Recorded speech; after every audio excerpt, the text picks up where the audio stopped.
ಈ ಮಾತಾ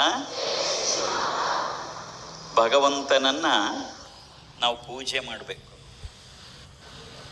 ಆದರೆ ಎರಡು ಥರದಲ್ಲಿ ಮಾಡಬೇಕು, ಒಂದು ಥರದಲ್ಲಲ್ಲ. ಗಂಟೆ ಹೊಡೆದು ಮಂತ್ರ ಹೇಳಿ ಮಂಗಳಾರತಿ ಮಾಡೋದು ಒಂಥರ ಪೂಜೆ, ಜಪ ಧ್ಯಾನ ತೀರ್ಥಯಾತ್ರೆ ಅದರಲ್ಲಿ ಸೇರ್ಕೊತ್ತೆ. ಇನ್ನೊಂದು ಬಹುಮುಖ್ಯವಾದ ಪೂಜೆ ಯಾವುದು ಗೊತ್ತಾ? ನಮ್ಮ ಕರ್ತವ್ಯವನ್ನು ಮಾಡೋದು. ಅದು ಕೂಡ ಭಗವಂತನ ಕೆಲಸ, ನಿನ್ನ ಕೆಲಸ ಅಲ್ಲ. ಅದನ್ನು ನಾವು ಮರೆತು ಬಿಟ್ಟು ಬರೀ ಗಂಟೆ ಹೊಡೆಯೋದು ಮಂತ್ರ ಹೇಳೋದು ಮಾತ್ರ ನಮ್ಮ ಪೂಜೆ ಅನ್ಕೋತೀವಿ. ಅಲ್ಲ, ದಿನ ಹೇಳ್ತೀವಿ ಅಲ್ಲ, ನೀನೇನು ಹೇಳಲ್ಲ, ನಾನಂತೂ ಹೇಳ್ತೀನಿ. ಬೆಳಗಾಗಿದ್ದ ತಕ್ಷಣ ವೆಂಕಟೇಶ್ವರ ಸುಪ್ರಭಾತ.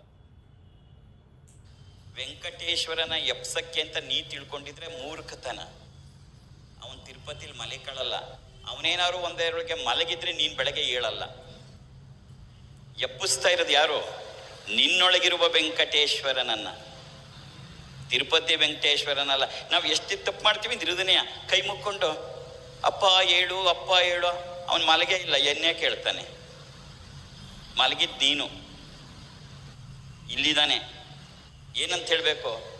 ಕೌಸಲ್ಯ ಸುಪ್ರಜಾ ರಾಮ ಪೂರ್ವ ಸಂಧ್ಯಾ ಪ್ರವರ್ತತೆ ಉತ್ತಿಷ್ಟ ನರಶಾರ್ಧೂಲ ಕರ್ತವ್ಯಂ ದೈವಮಾನಿಕಂ. ನಿಲ್ಸ್ಕೊ ಸಾಕು, ಇಷ್ಟರೊಳಗೆ ಎಲ್ಲ ಸುಪ್ರಭಾತ ಇದೆ. ಕೌಸಲ್ಯ ಸುಪ್ರಜಾ ರಾಮ ಪೂರ್ವ ಸಂಧ್ಯಾ ಪ್ರವರ್ತತೆ. ಬೆಳಗಾಗ್ತಾ ಇದೆ, ಹೇಳಪ್ಪ. ರಾತ್ರಿ 2 ಗಂಟೆವರೆಗೂ ಮೊಬೈಲ್ ನೋಡ್ಕೊಂಡು ಮಲಗಿದ್ಯಲ್ಲ, ಬೆಳಗ್ಗೆ 10 ಆದರೂ ಏಳುಲ್ವಲ್ಲ, ಇನ್ಮೇಲೆ ಹಾಗೆ ಮಾಡಬೇಡ ಕಣಪ್ಪ, ಹೇಳು. ಯಾಕೆ ಹೇಳಬೇಕು? ಉತ್ತಿಷ್ಟ ನರಶಾರ್ಧೂಲ ಕರ್ತವ್ಯಂ ದೈವಮಾನಿಕಂ. ಇದನ್ನ ಅಂಡರ್ಲೈನ್ ಮಾಡಬೇಕು. ಕರ್ತವ್ಯಂ ದೈವಮಾನಿಕಂ. ನಿನ್ನ ಕರ್ತವ್ಯವೇ ದೈವ, ಅದನ್ನ ಮಾಡಕ್ಕೆ ಹೇಳು ಅನ್ನೋದೇ ಸುಪ್ರಭಾತ. ಕೌಸಲ್ಯ ಸುಪ್ರಜಾ ರಾಮ ಪೂರ್ವ ಸಂಧ್ಯಾ ಪ್ರವರ್ತತೆ ಉತ್ತಿಷ್ಟ ನರಶಾರ್ಧೂಲ. ನೀನೇನು ಸಾಮಾನ್ಯದನಲ್ಲ ಮನುಷ್ಯ. ನಿನ್ನ ಮನುಷ್ಯ ನೀನೇನು ಬೇಕಾದ್ರೂ ಸಾಧಿಸ್ಬೋದಪ್ಪ ನೀನು. ನರಶಾರ್ಧೂಲ ಏನ್ ಮಾಡಬೇಕು? ಕರ್ತವ್ಯಂ ದೈವಮಾನಿಕಂ. ಭಗವಂತ ನಿನಗೆ ಏನು ಕರ್ತವ್ಯವನ್ನು ವಹಿಸಿದ್ದಾನೆ ಆ ಕರ್ತವ್ಯ ಮಾಡೋಕ್ಕೆ ಹೇಳು.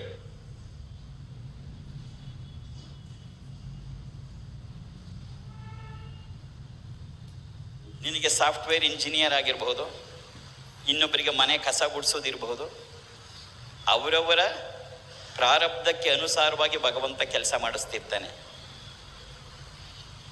ಆದರೆ ಆ ಮಾಡುವ ಯಾವುದೇ ಕಾರ್ಯವನ್ನಾಗಲಿ ದೈವಮಾನಿಕಂ, ಕರ್ತವ್ಯಂ ದೈವಮಾನಿಕಂ. ಆ ದೈವ ಅಂತ ಮಾಡ್ಕೊ. ಅಪ್ಪಾಜಿ ನಮ್ಮ ಕಂಪ್ನಿಯಲ್ಲಿ ತುಂಬ ಕಿರಿಕಿರಿ ಅಪ್ಪಾಜಿ, ನಾ ಬಿಟ್ಟು ಬಿಡಬೇಕು ಅಂತಿದ್ದೀನಿ. ನಾನಂದೆ, ನೀನು ಶ್ರಾವಣ ಮಾಸದವರೆಗೆ ಕಾಯಿ, ಆಮೇಲೆ ಬಿಡು ಅಂತ. ಯಾಕೆ ಅಪ್ಪಾಜಿ? ಏನಿಲ್ಲ, 2 ಬಿಳಿ ಉಂಡೆ 1 ಕೆಂಪು ಉಂಡೆ ತಗೊಂಡು ನಾಮ ಹಾಕ್ಬಿಟ್ಟು ಆಮೇಲೆ ಬಿಡು ಅಂತ. ನಿನಗೆ ಆಮೇಲೆ ಸಿಗಲ್ಲ ಇವತ್ತು ಬಿಟ್ರೆ. ನೀನು ಅನ್ಕೊಂಡ ಹಾಗಲ್ಲ ಪ್ರಪಂಚ ಇರೋದು. You have to do. ಇವತ್ತು ಮೈ ನೋವಿಸ್ಕೊಳಕ್ಕೆ ತಯಾರಿಲ್ಲ. ಬೇಕಾದ್ರೆ ಮೊಬೈಲ್ ಹಿಡ್ಕೊಂಡು ಕೂತೀವಿ. ನೀನು ರಾತ್ರಿ ನಿದ್ದೆ ಮಾಡಿದೆ, ಮಧ್ಯಾಹ್ನ ಊಟನೂ ಮಾಡಿದೆ, ಹೆಂಡತಿ ಕೈಲಿ ಮಾತು ಆಡಿದೆ, ಹೆಂಡತಿ ಗಂಡನ ಕೈಲೂ ಮಾತಾಡಿದೆ. We can spend the time. ಕರ್ತವ್ಯಂ ದೈವಮಾನಿ. ಇದು ನಮ್ಮ ಭಾರತೀಯ ಪರಂಪರೆ ಹೇಳ್ಕೊಟ್ಟಿದ್ದು. ಏನಂತ? ಕರ್ತವ್ಯಂ ದೈವಮಾನಿಕಂ. ಎಲ್ಲ ಮಹಾತ್ಮರು ಸಂತರು ಅದನ್ನೇ ಹೇಳ್ಕೊಂಡು ಹೋದ್ರು. ಬಸವಣ್ಣವ್ರು ಕೂಡ ಹೇಳಿದ್ದು ಅದೇ, ಕಾಯಕವೇ ಕೈಲಾಸ. ಕೈಲಾಸ ಬೇರೆ ಎಲ್ಲ ಹುಡುಕ್ಬೇಡ, ನೀನು ಕೆಲಸ ಮಾಡು. ಕಾಯಕವೇ ಕೈಲಾಸ. ಕೃಷ್ಣ ಅರ್ಜುನನಿಗೆ 700 ಶ್ಲೋಕಗಳ ಭಗವದ್ಗೀತೆ ಹೇಳಿದ್ ಯಾಕೆ? ಕೃಷ್ಣ ದೇವರಲ್ವಾ? ಕೃಷ್ಣಂಗೆ ಗೊತ್ತಲ್ವಾ ಎಲ್ಲವಾ? ಇವನಾಗ್ಲೆಯ ಅರ್ಜುನ ಬಿಲ್ಲು ಬಾಣ ಎಲ್ಲ ಇಟ್ಬಿಟ್ಟು, ಕೃಷ್ಣ ನಾನು ಯುದ್ಧ ಮಾಡೋಕ್ಕಾಗಲ್ಲಪ್ಪ ಅಂತ ಹೊರಟ್ಬಿಟ್ಟ. ಕೈ ಮುಕ್ಕೊಂಡು ಕಣ್ಣೀರು ಹಾಕ್ತಾ ಕೂತ್ಬಿಟ್ಟ. ಕೃಷ್ಣ ನಿಜವಾಗಿ ಏನು ಹೇಳಬೇಕಾಗಿತ್ತು? Very good Arjuna, you got the realisation. ಈಗ ಅರ್ಥ ಆಯ್ತಾ ನಿಂಗೆ ಪ್ರಪಂಚ ಏನು ಅಂತ? Very good boy. ಇಷ್ಟೇ ಕಣೋ, ಪ್ರಪಂಚದಲ್ಲಿ ಏನೂ ಇಲ್ಲ ನೋಡು. ಇದಕ್ಕೋಸ್ಕರ ಯುದ್ಧನ ನಡಿ, ಹಿಮಾಲಯಕ್ಕೆ ಹೋಗೋಣ, ನಿಂಗೆ ತಪಸ್ಸು ಹೇಳ್ಕೊಡ್ತೀನಿ, ನೀ ಕೈವಲ್ಯ ಪಡಿ, ಮೋಕ್ಷ ಪಡಿ ಅಂತ ಕೃಷ್ಣ ಹೇಳಬೇಕಾಗಿತ್ತು. ಹೇಳುದ್ನ ಹಾಗಂತ ಇಲ್ಲ. 700 ಶ್ಲೋಕ ಹೇಳಿದ್ಯಾಕೆ? ಎತ್ಕೋ ಬಿಲ್ಲು ಹೊಡಿ ಬಾಣ ಅನ್ನಕ್ಕೆ 700 ಶ್ಲೋಕವೇ ಹೊರತು ಬಿಸಾಕು ಅನ್ನೋ ಕಲ್ಲ 700 ಶ್ಲೋಕ ಇರೋದು. ಎತ್ಕೋ ಬಿಲ್ಲು ಹೊಡಿ ಬಾಣ ಅದಕ್ಕೆ 700 ಶ್ಲೋಕ ಬರೆದಿದ್ದು ಹೇಳಿದ್ದು ಕೃಷ್ಣ. ನಿನ್ ಕರ್ತವ್ಯ ಮಾಡಬೇಕು. You have to do your duty. Work is worship. Don't relax yourself. ಕೆಲಸ ಮಾಡುವಾಗ ನಿನಗೆ ಆನಂದ ಬರಬೇಕು. ನಿನಗೆ ಏನು ಕೆಲಸನಾದ್ರು ಮಾಡಲಿ, you have to do with a joy. ಯಾಕೆ? ಕರ್ತವ್ಯಂ ದೈವ ಮಾನಿಕಂ. ಕರ್ತವ್ಯವೇ ದೈವ. ನೀ ಕೆಲಸ ಮಾಡುವಾಗ ನಿನಗೆ ಆನಂದ ಸಿಗ್ತಾ ಇದೆ. ನಿನ್ನ ಜೀವನದಲ್ಲಿ ಆನಂದವಾಗಿರೋದು ಯಾವಾಗ? ಯಾರ್ಯಾರಿಗೆ ಏನೇನು ಕೆಲಸ ವಹಿಸಿರ್ತಾನೆ ಅದನ್ನು ಆನಂದವಾಗಿ ಮಾಡ್ತಾ ಹೋಗ್ಬಿಡ್ಬೇಕು. ಅದೇ ನಿಜವಾದಂಥ ದೈವ ಪೂಜೆ. ಒಬ್ಬ ಗೃಹಿಣಿಗೆ ತನ್ನ ಮನೆಯನ್ನ ಚೆನ್ನಾಗಿಟ್ಕೊಂಡು ಗಂಡ ಮಕ್ಕಳನ್ನ ಚೆನ್ನಾಗಿ ನೋಡಿಕೊಂಡು ಆನಂದವಾಗಿರ್ಬೇಕಾದ ಅವಳ ಕೆಲಸ. ಅವಳಿಗೆ ಕೆಲಸ ಇದ್ರೆ ಆನಂದವಾಗಿ ಅದನ್ನೂ ಮಾಡಬೇಕು.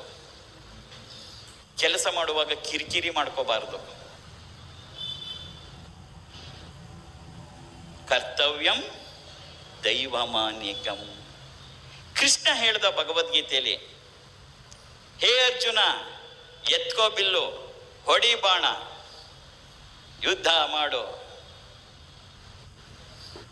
ಹೇಗೆ ಮಾಡಬೇಕು? ಒಂದೇ ಒಂದು ಮಾತನ್ನು ಹೇಳ್ದ. ಅದೇ ಭಗವದ್ಗೀತೆಯ ಸಾರ. ಇಡೀ ಭಗವದ್ಗೀತೆ ಯಾಕೆ ಹೇಳಿದ್ದು ಅಂದ್ರೆ, ಎತ್ಕೋ ಬಿಲ್ಲು, ಹೊಡಿ ಬಾಣ.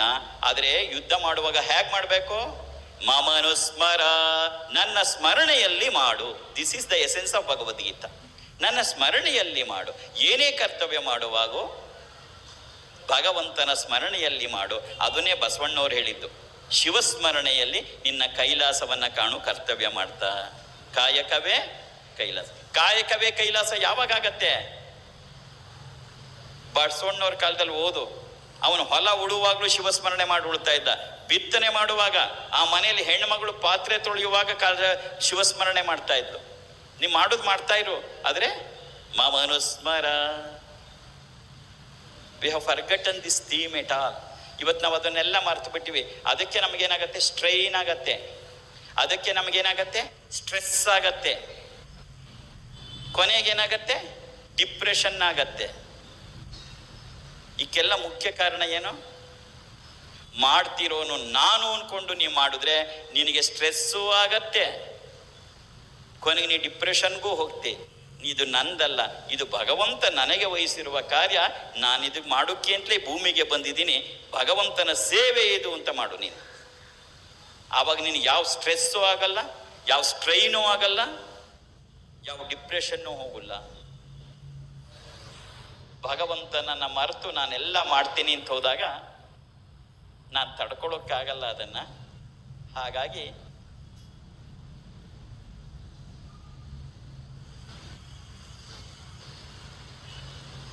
ಮೊನ್ನೆ ಈಗ ಒಂದು ವಾರ 15 ದಿನದಿಂದ ಶ್ರೀಶೈಲಕ್ಕೆ ಹೋಗಿ 3 ದಿನ ಇದ್ದಿದ್ದು. ಆನಂದವಾಗಿತ್ತು.